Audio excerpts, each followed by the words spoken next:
ಮಾನವ ಆನೆ ಸಂಘರ್ಷಕ್ಕೆ ಅರಣ್ಯ ಪ್ರದೇಶಗಳ ನಾಶ ಹಾಗೂ ಆನೆಗಳ ಆವಾಸ ಸ್ಥಾನದ ಒತ್ತುವರಿಯೇ ಪ್ರಮುಖ ಕಾರಣವಾಗಿದ್ದು, ಆನೆಗಳ ಆವಾಸ ಸ್ಥಾನವನ್ನು ಸಂರಕ್ಷಿಸುವ ಮೂಲಕ ಸಂಘರ್ಷವನ್ನು ಕಡಿಮೆ ಮಾಡಬಹುದು ಅಂತ ನ್ಯಾಯಾಧೀಶೆ ಶಶಿಕಲಾ ಎಂಎಸ್ ಹೇಳಿಕೆ ನೀಡಿದ್ದಾರೆ.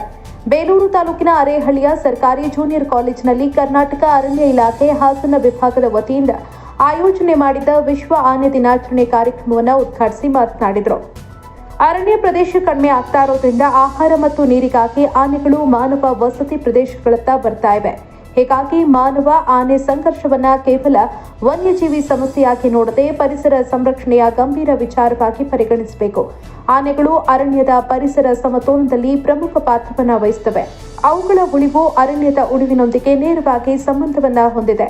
ಮಕ್ಕಳಲ್ಲಿ ಹಾಗೂ ಸಾರ್ವಜನಿಕರಲ್ಲಿ ವನ್ಯಜೀವಿ ಸಂರಕ್ಷಣೆಯ ಬಗ್ಗೆ ಜಾಗೃತಿ ಮೂಡಿಸುವ ಅಗತ್ಯ ಇದೆ. ಆನೆಗಳ ಸಂರಕ್ಷಣೆಗೆ ಪ್ರತಿಯೊಬ್ಬರೂ ತಮ್ಮದೇ ಆದ ರೀತಿಯಲ್ಲಿ ಕೊಡುಗೆ ನೀಡಬೇಕು. ಕಾಡು ಮತ್ತು ವನ್ಯಜೀವಿಗಳ ಬಗ್ಗೆ ಕಾಳಜಿ ಬೆಳೆಸಿಕೊಂಡು ಪರಿಸರ ಸ್ನೇಹಿ ಜೀವನ ಶೈಲಿಯನ್ನು ರೂಢಿಸಿಕೊಳ್ಳುವಂತೆ ಕರೆ ನೀಡಿದರು. ಕಾರ್ಯಕ್ರಮದಲ್ಲಿ ಅರಣ್ಯಾಧಿಕಾರಿಗಳು, ಕಾಲೇಜಿನ ಪ್ರಾಂಶುಪಾಲರು, ಶಿಕ್ಷಕರು, ವಿದ್ಯಾರ್ಥಿಗಳು ಹಾಗೂ ಸಾರ್ವಜನಿಕರು ಭಾಗವಹಿಸಿದ್ರು.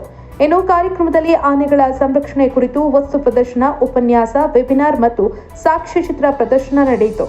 ಇದೇ ಸಂದರ್ಭದಲ್ಲಿ ವಿವಿಧ ಸ್ಪರ್ಧೆಗಳಲ್ಲಿ ವಿಜೇತರಾದವರಿಗೆ ಬಹುಮಾನ ವಿತರಿಸಲಾಯಿತು. ವರದಿ ಗಣೇಶ್, ಬೇಲೂರು. ಬೆಳೆಸೋದ್ರಲ್ಲಿ ಅದೂ ಒಂದು ನಮಗೆ ಸಹಾಯ ಮಾಡುತ್ತೆ. ಆದರೆ ನೀವು ಇತ್ತೀಚೆಗೆ ನೋಡ್ತಾ ಇರ್ಬೋದು, ಆನೆ ಮತ್ತು ಮಾನವ ನಡುವೆ ತುಂಬಾ ಸಂಘರ್ಷಗಳಾಗ್ತಿದೆ. ಯಾಕೆ ನೀವೇ ತಿಳ್ಕೊಂಡಿರ್ಬೋದು. ಇವತ್ತು ಆನೆ ಜಾಗಕ್ಕೆ ನಾವು ಹೋಗಿದ್ದೀವ, ನಮ್ಮ ಜಾಗಕ್ಕೆ ಆನೆ ಬಂದಿದೆಯಾ? ಯಾಕೆ ನಾವ್ಯಾಕೆ ಆನೆ ಜಾಗಕ್ಕೆ ಹೋಗ್ತಾ ಇದ್ದೀವಿ? ಕಾಡನ್ನ ನಾಶ ಮಾಡ್ತಾ ಇದೀವಿ, ಹೌದಾ? ಹೌದಾ ಮಕ್ಕಳ? ಇದಕ್ಕೆ ನಾವು ಯಾವ ರೀತಿ ಕೊಡುಗೆ ಕೊಡಬೇಕಾದರೆ? ಆಫ್ರಿಕಾದ ಆನೆಗಳ ಸ್ಥಿತಿ ಶೋಚನೀಯವಾಗಿತ್ತು. ಏಕೆಂದ್ರೆ ಸುಮಾರು ಆನೆಗಳೆಲ್ಲ ಮಾನವ ಮತ್ತು ಆನೆ ಸಂಘರ್ಷದ ವಿಚಾರವಾಗಿ ಆನೆಗಳಿಗೆ ತುಂಬಾ ತೊಂದರೆ ಆಗ್ತಿತ್ತು. ಹೀಗಾಗಿ ಇದ್ರ ಬಗ್ಗೆ ಸಾರ್ವಜನಿಕರಿಗೆ ಅರಿವು ಮೂಡಿಸಬೇಕು ಅನ್ನೋ ನಿಟ್ಟಿನಲ್ಲಿ ಇದೊಂದು ಆನೆ ದಿನಾಚರಣೆಯನ್ನ ಶುರು ಮಾಡಿದ್ವಿ. ನಿಮಗೆಲ್ಲ ಗೊತ್ತಿರ್ಬೋದು ಮಕ್ಕಳ, ಸಾಮಾನ್ಯದಲ್ಲಿ ಎಲ್ಲ ಇರೋರು ಎಲ್ರಿಗೂ ಆನೆ ಕಂಡ್ರೆ ತುಂಬಾ ಇಷ್ಟ, ಹೌದಲ್ವಾ? ಇಷ್ಟ ಇಲ್ವಾ ಮಕ್ಕಳಿಗೆ? ನಾವು ಸಣ್ಣ ಮಕ್ಕಳಿದ್ದಾಗೆಲ್ಲ ಆನೆ ಎಲ್ಲಿ ನೋಡ್ತಾ ಇದ್ವಿ?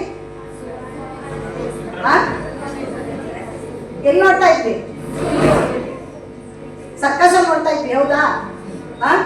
ಅದು ಬಿಟ್ರೆ ಮೈಸೂರು ದಸರಾ ಹೋದಾಗ ಮಾತ್ರ ನೋಡ್ತಾ ಇದ್ವಿ. ಬೇರೆ ಎಲ್ಲ ಇಲ್ಲಿ ಅರಣ್ಯಗಳನ್ನು ನೋಡ್ತಾ ಇದ್ವಾ? ನಾವು ನೋಡ್ತಾ ಇದ್ವಾ?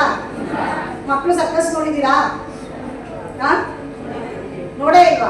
ಬಿಡಿ, ನಿಮ್ಮ ಕಾಲಕ್ಕೆಲ್ಲ ಮೋಸ್ಟ್ಲಿ ಸರ್ಕಸ್ ಎಲ್ಲ ಬ್ಯಾನ್ ಮಾಡಿದ್ದಾರೆ ಇವಾಗ. ಯಾಕೆಂದ್ರೆ ಪ್ರಾಣಿಗಳನ್ನ ಹಿಂಸೆ ಮಾಡಬಾರ್ದು ಅಂದ್ಬಿಟ್ಟು ಇವಾಗ ಸರ್ಕಸ್ ನಲ್ಲಿ ಉಪಯೋಗಿಸ್ತಿಲ್ಲ. ಮಕ್ಕಳು ನಿಮಗೆಲ್ಲ ಗೊತ್ತಿರ್ಬೋದು, ಸಂರಕ್ಷಿಸಬೇಕಾಗಿದೆ. ಆನೆಗಳನ್ನ ಸಂರಕ್ಷಿಸಿದ್ರೆ ಅರಣ್ಯ ಉಳಿಯುತ್ತೆ. ಅರಣ್ಯ ಇದ್ರೆ ಮಾತ್ರ ನಾವು, ಕಾಡಿದ್ರೆ ಮಾತ್ರ ನಾಡು. ಕಾಡಿಲ್ಲ ಅಂದ್ರೆ ನಮ್ ನಾಡಿರಕ್ ಸಾಧ್ಯನಾ? ಮಳೆಗೆ ಬರಲಿಲ್ಲ ಅಂದ್ರೆ ನಾವೇನ್ ತಿನ್ನಕ್ ಸಾಧ್ಯ? ಹಾಗಾಗಿ ಪ್ರತಿಯೊಂದು ಜೀವಿ ಅಂದ್ರೆ ಈ ಪ್ರಪಂಚದಲ್ಲಿ, ಈ ಭೂಮಿ ಮೇಲೆ ಪ್ರತಿಯೊಂದು ಸಮತೋಲನವಾಗಿರ್ಬೇಕು. ಹಾಗಾಗಿ ಇವತ್ತು ನಾವು ಆನೆನೂ ಸಂರಕ್ಷಿಸಬೇಕಾಗಿದೆ, ಜೊತೆಗೆ ನಮ್ಮ ಅರಣ್ಯನೂ ರಕ್ಷಿಸಬೇಕಾಗಿದೆ. ಈ ನಿಟ್ಟಿನಲ್ಲಿ ನೀವೆಲ್ಲ ಮಕ್ಕಳುಗಳು ಇವತ್ತಿಂದನೇ ನಿಮ್ಮ ಪೋಷಕರಿಗೆ ಹೇಳಿ, ದಯವಿಟ್ಟು ಎಷ್ಟೋ ಜನ ಇದ್ದೀರಾ, ನೀವು ಒಬ್ಬೊಬ್ರು ನಿಮ್ಮ ಮನೆಗೆ ಹೋಗಿ ಹೇಳಿದ್ರೆ ಆನೆಗಳು ಬಂದಾಗ ಪಟಾಕಿ ಹೊಡಿಬೇಡಿ, ಚದುರಿಸ್ಬೇಡಿ, ಅವಕ್ಕೆ ದಾರಿ ಅಡ್ಡ ಇದು ಮಾಡಬೇಡಿ, ಹಾರನ್ನು ಹೊಡಿಬೇಡಿ ಅಂತ ಹೇಳಿದ್ರೆ ಎಷ್ಟು ಅನುಕೂಲ ಆಗುತ್ತೆ. ಇವತ್ತು ನಾವು ಈ ಕಾರ್ಯಕ್ರಮ ಯಶಸ್ವಿ ಆಗ್ಬೇಕು ಅಂದ್ರೆ ನೀವು ಈ ವಿಚಾರ ಹೋಗಿ ನಿಮ್ಮ ಪೋಷಕರಿಗೆ ಇವತ್ತು ಹೇಳಲೇಬೇಕು.